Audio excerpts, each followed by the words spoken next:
Graduation শেষ করে চাকরির জন্য হন্য হয়ে ঘুরে যখন বারবার ব্যর্থ হই, তারপর থেকেই নিজের উদ্যোগে গ্রামের মধ্যে এই মুদিখানার দোকানটি নিয়ে বসে আছি। অধিক মাত্রায় বেচা বিক্রি না হলেও টুকটাক যা বেচা বিক্রি হয় তা দিয়ে আমার বেশ ভালোই চলছে।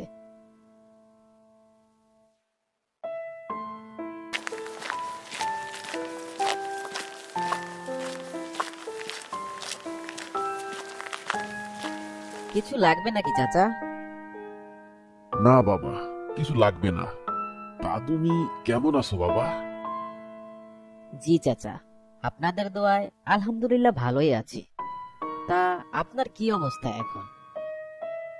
বেশি ভালো নেই রে বাবা। কেন চাচা, কি হয়েছে? তুমি তো জানোই আমার একমাত্র সম্বল আমার ছেলেটা।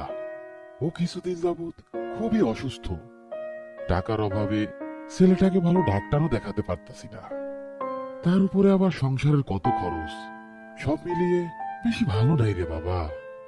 এই বয়সে আপনি গাড়ি নিয়ে কেন বের হয়েছেন? আপনিও তো অসুস্থ হয়ে পড়বেন। কি যে বলো বাবা, গায়ে এখনো যথেষ্ট শক্তি রয়েছে। তাছাড়া বেঁচে থাকতে হলে তো কিছু না কিছু করতেই হবে। তবে এখন আর পায়ে চালিত গাড়িতে কেউ উঠতে চায় না, তাই একটু দুশ্চিন্তা হয় আর কি। কিছু না মনে করলে আপনাকে একটা কথা বলি চাচা। হ্যাঁ বাবা, বলো। আপনার যত মুদি মালামাল প্রয়োজন হয় তা না হয় আমার দোকান থেকেই নিয়েন। আর টাকা নিয়ে আপনাকে একদমই চিন্তা করতে হবে না। আপনার হাতে যখন টাকা হয় তখন না হয় পরিশোধ করে দিয়েন। আর যদি তাও না পারেন তাহলে আর পরিশোধ করতে হবে না। আমি তো আপনার ছেলের মতোই। হয় না বাবা, বিনিময় ছাড়া আমি তোমার থেকে কিছু নিতে পারবো না। আপনি তো প্রতিদিন কাজ শেষ করে রাতের বেলায় এই রাস্তা দিয়েই বাড়ি ফিরেন, আর আমাকেও দোকান বন্ধ করে বাড়িতে ফিরতে হয়। আপনি না হয় প্রতিদিন বাড়িতে ফেরার সময় আমাকে আপনার গাড়িতে করে নিয়ে গেলেন, তাহলে তো আর আপনাকে বিনিময় নিয়ে চিন্তা করতে হয় না। ঠিক আছে, তুমি যা ভালো মনে করো।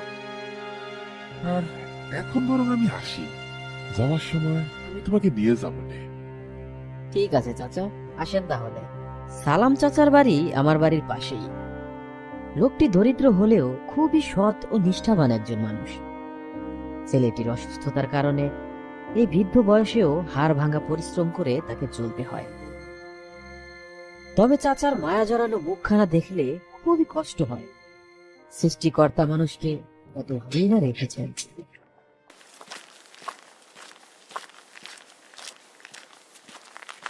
কি মিয়া, ব্যবসা বাণিজ্য তো মনে হয় ভালোই চলতেছে তোমার। জি কাকা, আপনাদের দোয়ায় ভালোই চলছে। তা দোকান তো একদম ফাঁকা করে আলাইছো মিয়া। মাল সামানা কিছু উঠাও না কেন? হ্যাঁ, এই তো কাকা, আগামী মাসেই কিছু মাল সামানা উঠানোর চিন্তা ভাবনা করছি। এখন হাতে তেমন টাকা পয়সা নেই। তোমারে তো আগেই বলছিলাম আমার থেকে কিছু টাকা পয়সা নাও, আর ব্যবসাটাকেও একটু বড় করো, তাতে তোমারও লাভ আমারও লাভ। না কাকা, আপনার টাকা আমি নিতে পারবো না। তাতে আমার ব্যবসায় আরো অমঙ্গল ঘটতে পারে। তুমি একটু বেশি বোঝো মিয়া। না খাইয়া থাকলে কেউ আইসা 2 টাকা দিয়া যাইব না, বুঝছো? তারপরেও আমার যতটুকু বলার তা আমি বললাম, এই আর কি।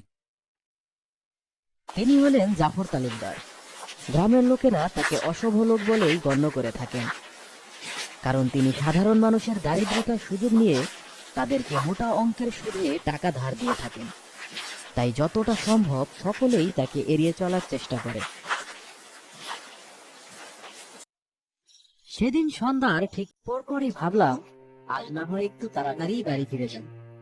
এ বেলায় তেমন কাস্টমারও নেই, সেই বেচা বিক্রিও তেমন হচ্ছে না। তবে ছালাম চাচাকে বলেছিলাম বাড়ি ফেরার সময় আমার সাথে নিয়ে যাবে।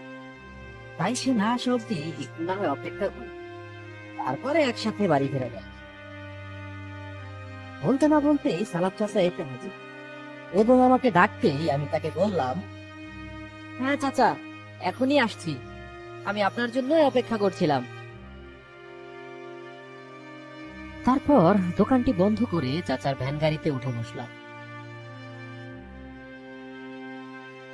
সালাম চাচাকে পথসঙ্গী হিসেবে পেয়ে আমার বেশ ভালোই লাগছে। কারণ সন্ধ্যার পর এই রাস্তা দিয়ে তেমন কোনো গাড়িই পাওয়া যায় না। তাই আমাকে সর্বদা পায়ে হেঁটেই বাড়িতে ফিরতে হতো। তা বাবা, আজকে এত তাড়াতাড়ি দোকান বন্ধ করে দিলা যে? এমনিতেই তো রাত হয়ে গিয়েছে, তার উপর আবার হালকা হালকা শীতও পড়েছে, আর এ বেলায় তেমন কাস্টমারও থাকে না, তাই আর কি। তাহলে বেশ ভালোই করছো।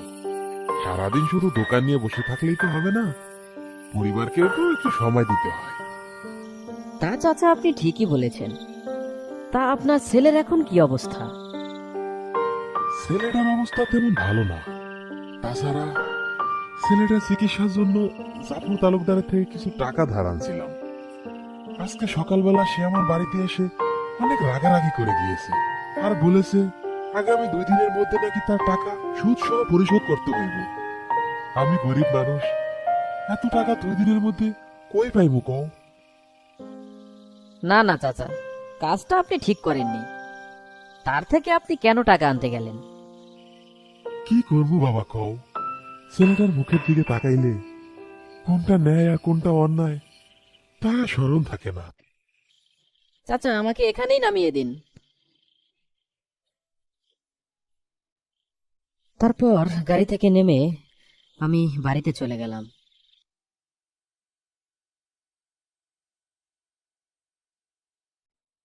প্রতিদিনের মতো আজও সেই সকাল থেকেই দোকানটি খুলে বসে আছি। এখনো পর্যন্ত সন্ধ্যা গড়িয়ে রাত হয়ে গিয়েছে। আরো বেশ কিছুক্ষণ আগেই দোকানটি বন্ধ করে চলে যেতাম, তবে সালাম চাচার আসার জন্য অপেক্ষা করছি। কি ব্যাপার, আজ এত রাত হয়ে গেল তাও সালাম চাচা আসছে না কেন? তাহলে কি সে আজকে গাড়ি নিয়ে বের হয়নি? তাই হবে হয়তো। না, অনেক রাত হয়ে গিয়েছে, আজ না হয় হেঁটেই বাড়ি চলে যাই।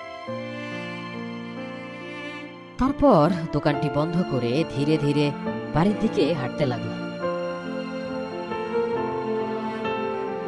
রাতের অন্ধকারে এভাবে একা একা হাঁটতে মনের মধ্যে একটু ভয় ভয়ও লাগছে।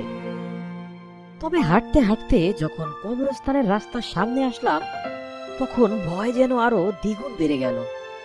দেখলাম কবরস্থানের ঠিক পাশেই কে যেন দাঁড়িয়ে আছে।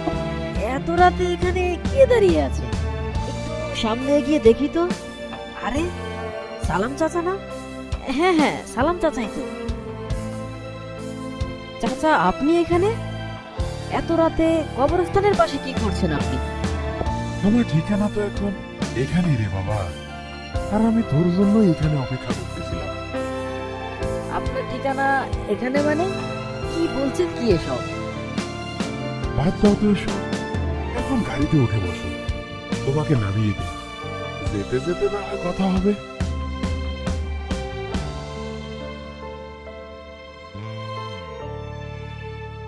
তা বাবা, আজকে এত রাত কইরা বাড়ি ফিরলা কেন?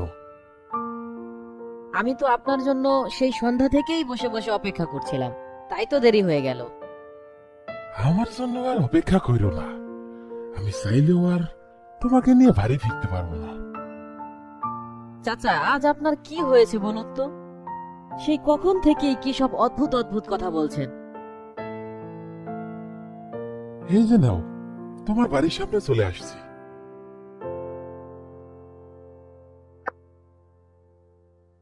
ঘরে ঢুকে দেখি বাবা এখনো জেগে আছে। বাবা, তুমি এখনো জেগে আছো? ঘুমিয়ে পড়োনি কেন? না রে বাবা, ঘুম আসছে না। তোর সালাম চাচা এভাবে মারা যাবে আমরা ভাবতেও পারিনি। কি বলো? সালাম চাচা মারা গেছে মানে? আমি তো মাত্রই তার গাড়িতে করে বাড়ি ফিরলাম। তোর কি মাথা ঠিক আছে বাবা? সালাম তো সেই সকালেই মারা গেছে।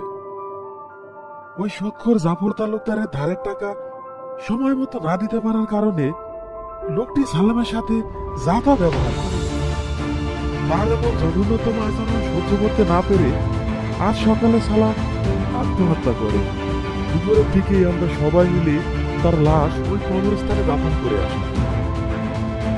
তাহলে আমি কার সাথে বাড়িতে আসলাম, আর সেই বা কে ছিল?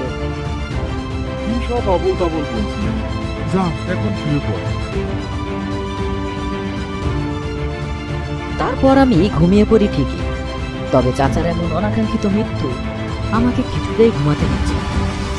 সমাজের কিছু অমানুষের কারণে এমন আরো কত নিরীহ জীবন নষ্ট হবে তা হয়তো অজানাই থেকে যায়।